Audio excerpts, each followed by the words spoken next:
Alors, on continue et on fait maintenant la comparaison entre Elenin et la comète Olmus en 2007. Et vous allez voir pourquoi qu'on compare la comète Olmus, qu'on veut faire une comparaison entre Olmus et Elenin. Eh bien, c'est que Olmus, encore une fois, elle a surpris les astronomes. Et on voit...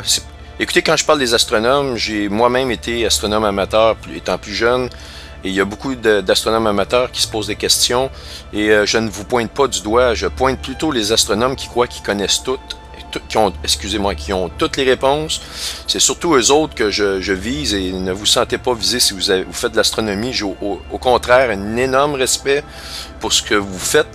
Et disons que ce que je veux vous dire, c'est que je pense qu'il faut...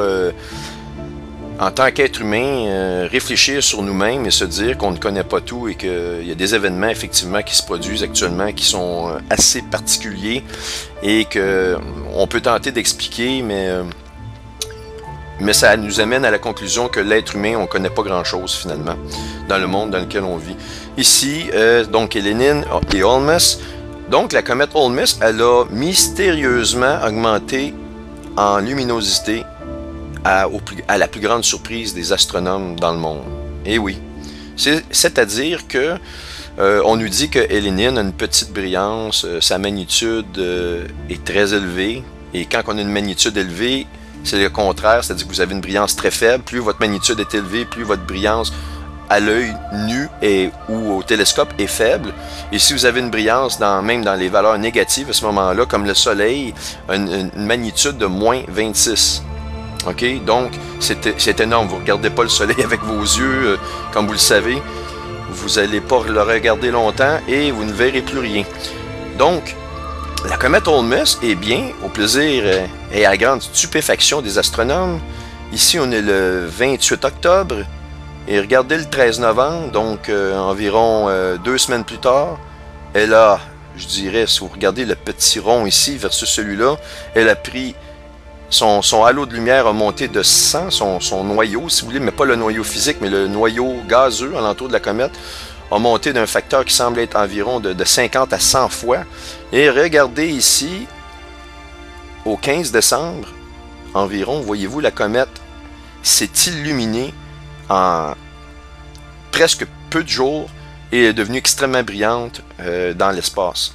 Ça a vraiment fasciné. C'était la première fois qu'on voyait une comète perdre sa magnitude, perdre en valeur de magnitude et monter en brillance de cette façon-là, d'une façon aussi subite et inattendue. Alors, on continue. Alors, pour conclure l'étude des 3 comètes qu'on a vues, c'est la comète de Halley 1910, on a vu la comète linéaire de 2000, qui s'est manifestée en l'an 2000, et on a eu la comète Olmus en 2007. La conclusion, c'est comment se fait-il que les astronomes soient surpris à chaque fois qu'une comète passe et s'ils possèdent toutes les connaissances relativement à l'astronomie? Eh bien, la Bible nous donne une réponse à cette question, car la prédication de la croix est une folie pour ceux qui périssent, mais pour nous qui sommes sauvés, elle est une puissance de Dieu. Vous allez me dire, c'est quoi le rapport? Eh bien, aussi est-il écrit, je détruirai la sagesse des sages et j'anéantirai l'intelligence des intelligents. Ça ici, c'est une prophétie des derniers jours. Il va vraiment anéantir la sagesse des sages et il va anéantir l'intelligence des intelligents. Et il va prendre les plus petits d'entre nous, il va les monter en grandeur. C'est vraiment ce que la Bible nous dit. Alors, voyez-vous... ne vous dites pas que les choses que je vous explique sont hors de votre contexte, que c'est hors de votre compréhension. Oui, certains d'entre vous n'ont pas fait certaines études techniques, etc., mais c'est pas grave. L'important, c'est que vous saisissiez une partie de ce que je vous explique pour que vous compreniez que vraiment, et je m'inclus là-dedans, on ne connaît pas toutes les choses de l'espace et de l'univers dans lequel on vit. On parle d'un univers qui est électrique, mais il y a énormément de secrets et de surprises qui nous sont réservées. Et ces surprises-là vont rentrer à un rythme accéléré. On continue ici, dans la conclusion. Comment se fait-il que les astronomes sont surpris? Dans le livre de Colburn, dans le manuscrit 3.3, il est écrit que quand les âges passent, il y a certaines lois qui opèrent dans les cieux et leur façon d'agir change. Il y a du mouvement et de l'agitation dans les cieux. Leurs lois ne sont plus constantes et c'est là qu'une grande lumière rougeoyante apparaît dans les cieux. Évidemment, on sait qu'on parle ici, dans les manuscrits, de la venue d'un objet céleste qui va détruire une partie de la Terre.